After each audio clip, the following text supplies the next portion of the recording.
Good morning friends, स्वागत आहे तुमचं आजच्या प्री मार्केट रिपोर्टमध्ये. तर मग चला सुरुवात करूयात आजच्या प्री मार्केट रिपोर्टला आणि जाणून घेऊयात की आज आपल्या स्टॉक मार्केटमध्ये काय होऊ शकतं ते. त्याआधी तुम्ही जर चॅनलवरती नवीन असाल तर चॅनलला सबस्क्राईब करायला बिलकुल विसरू नका. तर मग चला सुरुवात करूयात आजच्या या व्हिडिओला.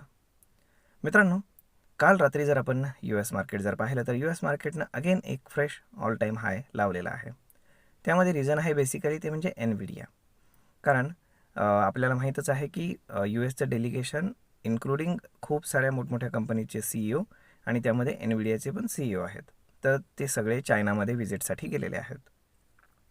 तर आता तिथे काय झालं आहे की चायनामध्ये व्हिजिट केल्यानंतर जे काही चिप्सवरती म्हणजे एनव्हिडियाच्या चिप्सवरती चायनामध्ये विकण्यासाठी जी बंदी घातली होती USनं म्हणजे डोनाल्ड ट्रम्पनं, तर ती त्यांनी काढलेली आहे.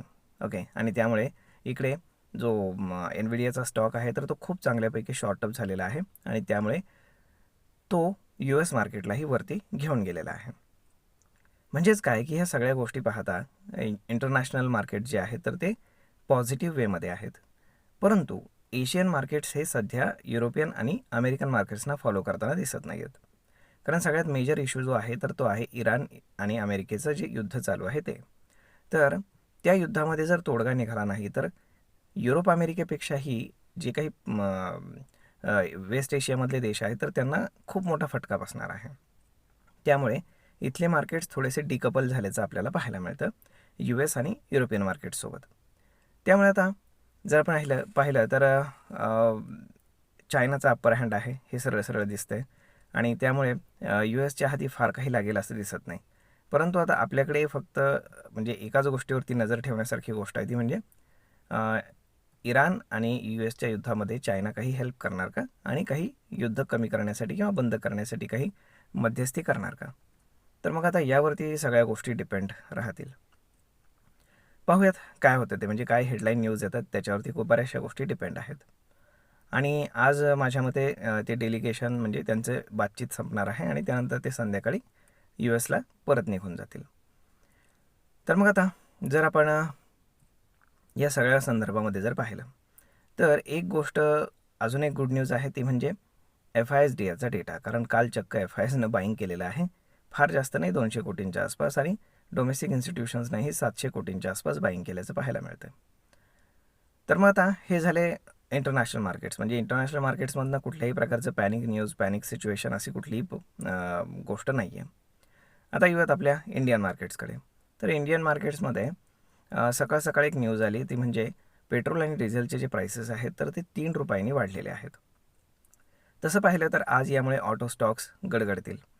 परंतु तसं पाहिलं तर ही न्यूज मार्केटसाठी पॉझिटिव्ह आहे. का? तर मार्केट्समध्ये बऱ्याच दिवस अनसर्टनिटी होती. खूप सारे स्पेक्युलेशन्स होते की मार्केटमध्ये जे काही पेट्रोल डिझेल प्राइसेस आहेत तर ते 20 ते 25 रुपये पर लिटरनं वाढवले जातील, की जे खूप होतं. परंतु ॲक्च्युअल वाढवले गेले 3 रुपये पर लिटरनं. म्हणजेच काय की एक्सपेक्टेशनपेक्षा फार बेटर डील सर्वसामान्य लोकांना मिळालेली आहे. त्यामुळे ऑब्वियस आहे की सुरुवातीला अर्धा एक तासाच्या आसपास मार्केटमध्ये एक पॅनिक सिच्युएशन पाहायला मिळू शकते. परंतु त्यानंतर मार्केट स्टेबल होऊन मार्केट रिकवर करण्याची खूप हायली पॉसिबिलिटी आहे. आता जर अजून एक न्यूज पाहिली तर एक स्पेक्युलेशन आहे, म्हणजे ऑफिशियल न्यूज नाही आहे, परंतु इव्हन इंटरनॅशनल मार्केट्समध्ये सुद्धा ती न्यूज आहे. ब्लूमबर्गला सुद्धा ती न्यूज आलेली आहे.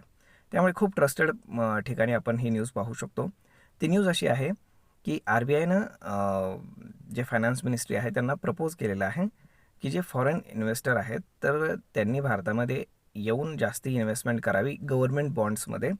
तर त्यासाठी टॅक्स कट करण्याचं त्यांनी प्रपोजल दिलेलं आहे. त्यामुळे खूप हायली चान्सेस आहेत की जे काही फायनान्स मिनिस्ट्री आहे तर ते ॲक्सेप्ट करू शकते, जेणेकरून जे काही डॉलरचा आउटफ्लो होतो आहे तर तो थांबून इनफ्लो यायला सुरुवात होईल. तर मग आता ही गोष्ट अगेन पॉझिटिव्ह आहे पूर्ण मार्केटसाठी. त्यामुळे आता कशा पद्धतीने ह्या सगळ्या गोष्टी ड्राईव्ह होत आहेत ते पाहावं लागेल. आता सध्या हे स्पेक्युलेशनच वाटत आहेत, परंतु खूप ट्रस्टेड पार्टनरकडनं न्यूज आल्यामुळे आपण ह्याच्यावरती विश्वास ठेवू शकतो. आणि तिसरी गुड न्यूज आहे तर ती म्हणजे अदानींसंदर्भात. तर गौतम अदानींनी जे काही त्यांची केस चालू आहे USमध्ये, तर त्याच्यामध्ये त्यांनी रेग्युलेटरसोबत सेटलमेंट करण्याचं ठरवलेलं आहे आणि काहीतरी $18 मिलियन आसपास पेनल्टी भरून ते त्यातनं बाहेर निघणार आहेत. म्हणजेच काय की अदानींचे स्टॉक्ससुद्धा आज फोकसमध्ये राहू शकतील. आता बाकी जर पाहिलं तर इंडियन मार्केटला आज काही गुड न्यूज काही बॅड न्यूज ड्राईव्ह करणार आहेत. तर मग आता कशा पद्धतीने हा सगळा दिवस राहतो ते पाहणं खूप जास्त गरजेचं आहे. शिवाय आज शेवटचा ट्रेडिंग डे आहे आणि शनिवार रविवारमध्ये लॉंग विकेंड आहे. आणि आता चायनावरनं त्यांचे प्रेसिडेंट इकडे आल्यानंतर US तिथे पत्रकार त्यांना प्रश्न विचारतील. मग त्याच्यावरती ते काय उत्तर देतात त्यावरती खूप साऱ्या गोष्टी डिपेंड आहेत. त्यामुळे आज मार्केटमध्ये पहिला अर्धा ते 1 तास आणि शेवटचा अर्धा तास हा खूप जास्त महत्त्वाचा राहणार आहे. त्यामुळे कशा पद्धतीनं मार्केट ड्राईव्ह होतं हे आपण पाहूयात. आज जर आपण गिफ्ट निफ्टी पाहिलं तर gift Nifty petrol prices hike झाल्यामुळे साधारण 60 ते 70 पॉईंटच्या आसपास गॅप डाऊन ओपन होण्याचे संकेत दाखवते. अदरवाईज काल रात्री जेव्हा US मार्केट शूटअप झालं होतं तेव्हा गिफ्ट निफ्टी ऑलमोस्ट 100 ते 150 पॉईंटच्या आसपास शूटअप झालं होतं. परंतु आता ते थोडंसं लोअर दाखवतं.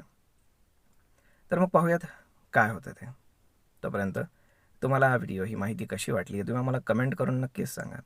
आणि जर आवडली असेल तर आपल्या जवळच्या मित्रमंडळींसोबत देखील हा व्हिडिओ तुम्ही शेअर करायला विसरू नका. धन्यवाद.